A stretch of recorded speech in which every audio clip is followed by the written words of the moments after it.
So, hi, Rody. I'm trying to do this on the slide, Rode. You want to come in here? All right, hold on. Okay, good thing we started so far. Come on. Okay. Yikes. All right. You gonna lay down or A? All hail Baby Yoda. B. Obviously, I haven't been here doing this in a little bit. I committed to doing some. I want to say more emergent things, right? Like there was a couple things that I categorically needed to commit to and dreamed up this like, hey, let's do a 100-day challenge. And even I have failed at doing those kinds of things before. I just kind of said, fuck it. It was time to really dial down, recommit, see if we can do that. And thinking about it in terms of like an overarching project, like I'm going to run this experiment on myself. For some reason that creates enough sort of emotional distance from past failures to just be like, fuck it, let's just do it wherever, right? So I started this TED Talk thing where I'm watching a 100 TED Talks in 100 days, and I'm writing about that. That act of writing has been sort of a profound and weird kind of awesome self-reflection. But so doing that was basically because I started to feel the depression that I had a year and a bit ago start to come back, and it fucking sucked. Like it's bad. People that have to deal with depression a lot, like I didn't know what you guys were going through. I really didn't. It's brutal. And I wasn't there yet, but I knew it was sort of coming. So okay, well, what's going to work? I figured, okay, well, I'm my head is in the news all the time. I don't know if you guys have noticed, but the news is fucking terrible. So I have to change my media diet, and the go-to move there is to just watch TED Talks, right? It's like some of the smartest people on the planet talking about the thing that they're most excited about for 20 minutes has to have some kind of an effect. So that's how I framed it. I'm going to do this for 100 days. Let's see if it has a measurable effect. Kind of knowing that it will, but like not really requiring it to necessarily, right? Trying to like sort of avoid putting pressure on myself or whatever, because it gets all weird. So anyway, 10 days in, and I'm and you could the first weekly metric thing. I threw that article up on Patreon. So it costs $1 to read my weekly analysis every week, but I think it's worth it because I throw in a bunch of awesome podcasts and stuff like that. But so anyway, so in that sort of first week update, so I go back and do the tracking, right? So in the initial article, you can check it out on Medium. The 100 TED Talks in 100 days. I go through sort of like how like the check-in, like how am I feeling? How am I, what's my mood like? Am I feeling inspired in work? Yada yada yada. Like a little tiny version of sort of just the mental health space check-in or whatever, right? And in a week, it was night and day. It really was night and day. Like it's crazy. And so I think like part of that is just I got enough momentum to just do that first thing, commit to a big thing, but then actually see it through. Just showing up every day, right? And I made them kind of small enough, even though it's a lot. I made them small enough so that I would show up every day, make sure that I would do that. And so I did one for health as well, and that's been a bit of a rockier road. But you just tracking it every day and writing it about every day, like kind of checking in with my monkey mind every day, kind of walking myself through my headspace, even on the bad days, has been a total, game changer, right? As we've been sort of spiraling into eating our feelings in the pandemic for long enough that it's not good. We've been really struggling with it, and that's part of it, right? Like I'm, 10 days ago was at my heaviest ever, and had to do something, right? And so that's working too. And so, over the last few days, and I've been thinking about this in terms, and I know I I immediately go into like self-effacing defeatist language around this, which is really, really dumb. I see a book in this. I think it's an interesting idea, right? Have a couple of hypotheses, like what happens if you watch 100 TED Talks? What happens if you just do a simple health check-in with a few basic rules and write about it every day or whatever? Like those are interesting arcs, right? And we can sort of predict what the end state is going to be like, but I think writing about it every day, I'm basically writing the core of what would be a really interesting book. The only way I can make it more interesting is by just doing a bunch more stuff. Like there's things I need, right? There's things that I have wanted to add to my life for a long time. And of course, watching these TED Talks, they're filling your heads with all these fucking crazy, awesome ideas, right? Ideas about creativity. Oh man, I've been thinking about doing way more music, right? Or ideas around, the secret to happy work, which is one of the best TED Talks out there. If you want to laugh every 25 seconds, it's really good. But at the end of it, he's like, the way to get happy first instead of kind of working and then being happy after is gratitudes and meditation and yada, yada, yada, right? Like all the, and that, and, and journaling, which kind of is like self-reflection. I sort of feel like for me, this is kind of that. And I'm seeing all the comments. I'm going to get to them all. I kind of want to walk myself through this here. So it basically is like, here's the things that, you sort of got your head above water, right? I was legitimately drowning. I got my head above water. It took 10 days. Like, fucking who gives a shit about 10 days, right? Like that, when you're on the other side of those 10 days, it seems so easy. Like, why didn't I just do this before? It's not, though, because like getting your feet on the ground in the morning is the hardest thing. Like, that moment of just taking control of your monkey mind. And again, like TED Talks are informing how I'm thinking about everything right now. Because the one on procrastination, where he describes the rational thinker, the monkey in his brain, and the panic monster. Anyway, it's good shit. But yeah, it's easy to say that now, but like, I had to force myself to do the first few, and it sort of got to the point where it started getting a little bit more patterned. And so looking at it, I know my life would be a lot better. I would feel a lot more fulfilled if I was doing a little bit of music every day. Like that creative process is one of the the podcasts I actually put in.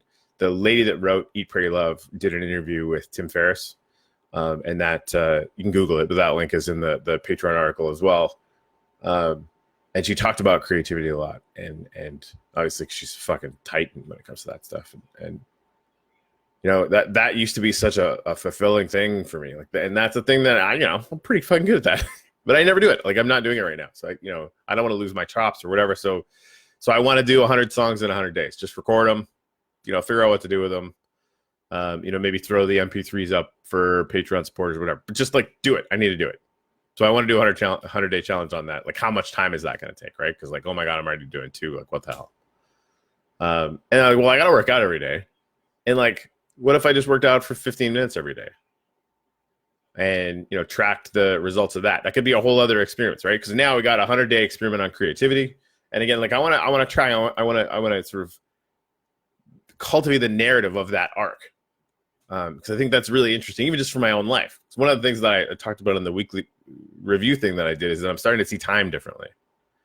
And Michelle and I were talking about this morning in a harder conversation. Like, we don't have that many more weeks in this life, really, right? Again, in the Tim Urban, the procrastination TED Talk, he talks about the fact that you have about, I think it's about 450, whatever it is, or like a big block, it's 4,500 or whatever. But you have a certain amount of weeks in your life, and like, how did you spend the last one? Like, really, what did you do? What did you accomplish?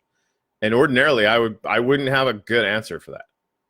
And for the first time in a long time, like, I wrote that fucking answer out, right? And most of this because I just wouldn't know, right?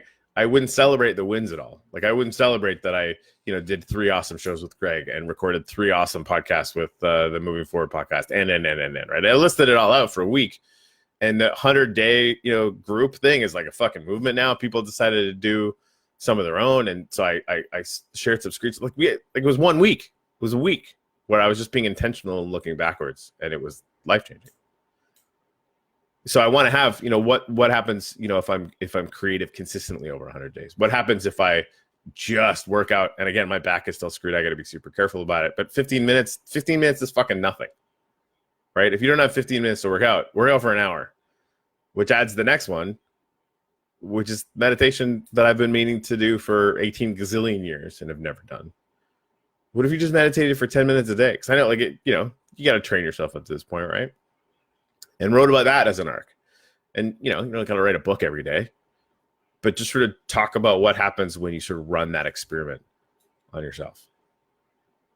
And of course, coming here to list out 3 things that I'm grateful for, and to catch up on some stoicism, which in my mind is like, anytime you can listen to podcasts like Tim Ferriss or TED Talks or whatever, like I'm sure you've heard the adage like that you're sort of, you can always kind of tell where you are in life with the 5, if you know the 5 people that you hang around with the most. Not always true, but very, very often true. You can hang out with the smartest people on the face of the fucking earth anytime you want. And so I sort of find that kind of interesting.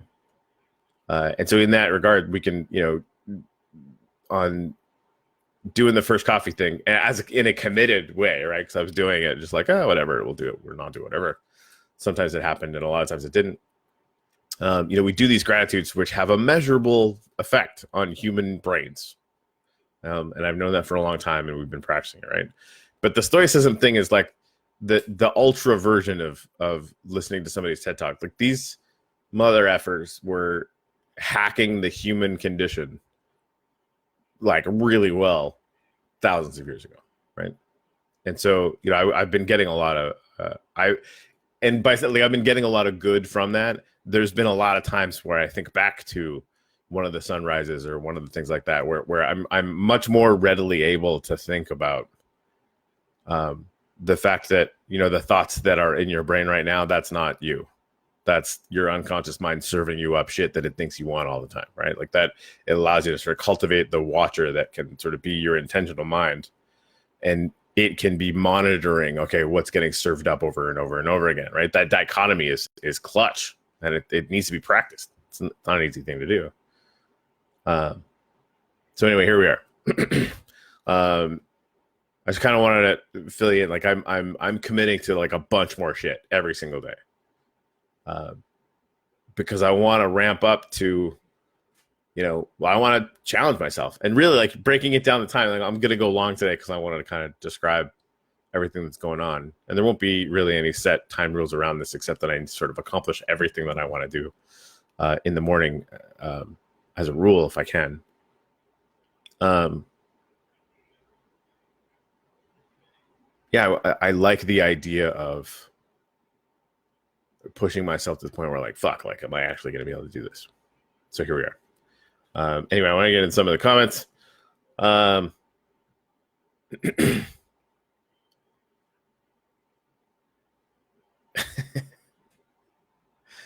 Dreen said, oof, saw the procrastination talk the day after I cracked this week. I really, really needed to hear it. I'm glad you saw that. Deb said the correlation of boredom and overeating. Yeah, that's definitely part of it. Ian Price, what's up, buddy?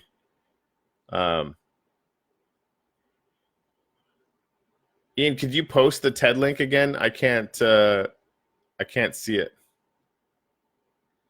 It's probably on my list though. I think if that's the one that's that is about how schools are killing creativity, it's definitely on my list of 100 so far. I've been getting TED Talks from other people to get some lists for it, stuff like that. So it is a really, really good one. That's definitely on the list. Although I think it's like 20 days from now. Okay, so if you could, there's 7 people here. I would love it if 7 people wrote 3 things that they're grateful for in the comments. I would be much obliged. First thing for me is um, I feel like the chat I had with my favorite person in the world today was something that like I kind of feel like we broke some good ground on it that we needed to break ground on. So I'm just unbelievably exponentially grateful for my wife, who is my favorite person in the world and the person that I want to build this life with. It's like a big fucking deal. I'm grateful for the community that has grown up around the cathedral that we built in Minecraft. We call it the Church of Reason. It would be really hilarious if that just got really, really big. That's a thing. It probably won't, but it'd be really funny if it did. And honestly, I'm grateful for. I wanted to say TED Talks, but I think I'm just going to throw in Tim Ferriss. I've been, again, trying to studiously sort of not consume as much news because I know, that nothing new is coming out. We sort of know the trajectory of the way things are going. It's not good. So, how do we fix it? And really, like, the only thing I can fix is me. So being able to dig into Tim Ferriss and listen to, her name is Liz, the lady that wrote Eat, Pray, Love. Like, she's just fucking awesome. And there was a few others. Like, I listened to like 3 or 4 of his episodes so far this week, and it's he talks to the highest performers in the world about how the fuck they do the things that they do. And interestingly enough, you get a pattern, right? And that pattern is sort of what I've been gleaning from to start deciding on which of these sort of 100-day challenges that I'm willing to commit to again for 100 days to actually write about them and stuff as well. So anyway, gratitudes. I would love to see some gratitudes from some other people, and I'm getting them now. Oh, listen to this. Doreen, Johnny Burger, 100 Days, Zach, Dexter, Rainbow. There's lots. Warren, thank you. Fred, I'm growing as an artist. He's crushing it as a podcaster. Fred's Front Porch. I have enough to survive. I'm grateful for being allowed to be a part of a productive community. The Babs. Continue to support from my hubby. That's me. Opportunity to dream about the future. Amen. Having the resources to make change happen. Fucking A. Kathy Brinkman. I'm grateful for family. Wouldn't be anything without them. Sunshine. Preach. Staying busy and moving forward. I like it. I like it a lot, I do. I think the only person who's got a worse British accent than me is Babs. That's like the one thing she does poorly. But it's so adorable that don't tell her, even though she's watching. Just never mind that. Don't tell her she's bad at it because I want her to keep doing it because it's fucking funny. All right. Let's pick up on at least one of these daily Stoics today. We're probably like a month behind now.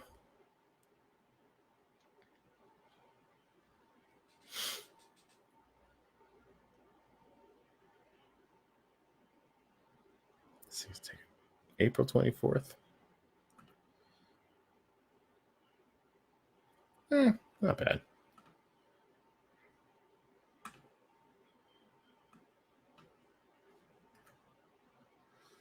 A productive use for contempt. Damn, Stoics.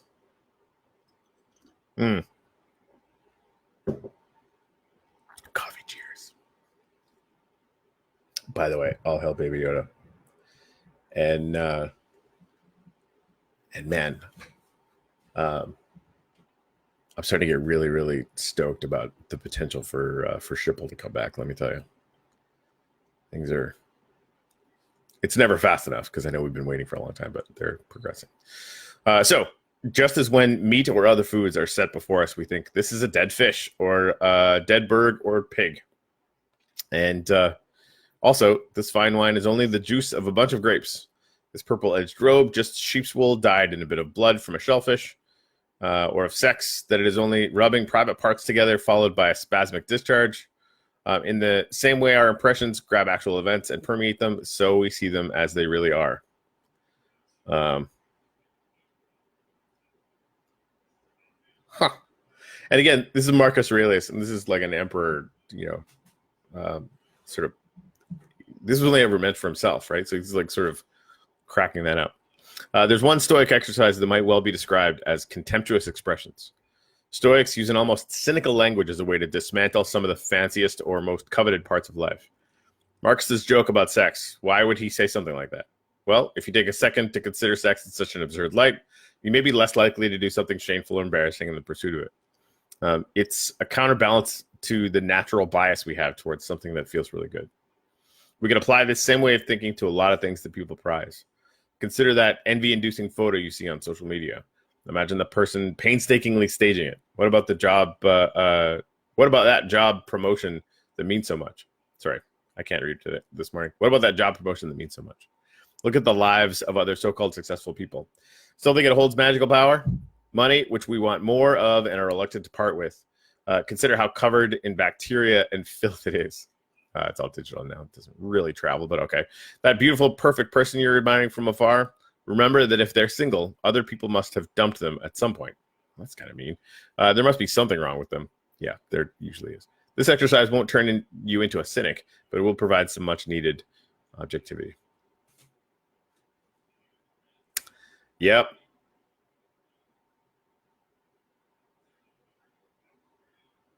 The acceptance of a kitty is a valuable commodity. Amen. That does seem true.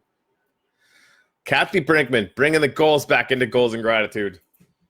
I mean, that's not a terrible idea. For me, and thank you for that, by the way. Today I've got, Jesus, I think I have like 5 of the challenges left. Yikes. I'm going to write this stuff down.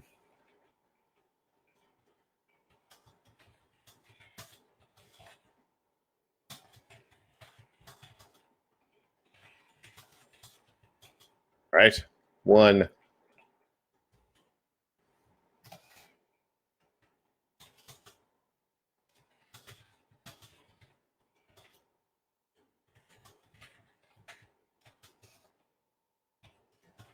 Luis.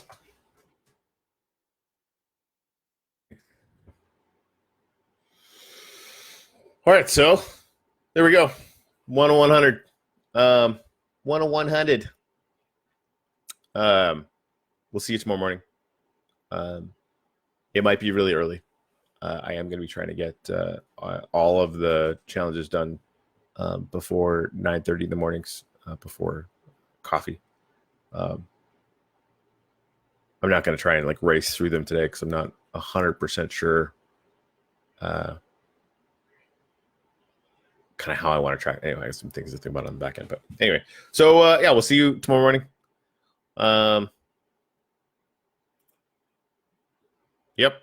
If you're not part of the 100-day group yet, I highly recommend it. It's a really positive place.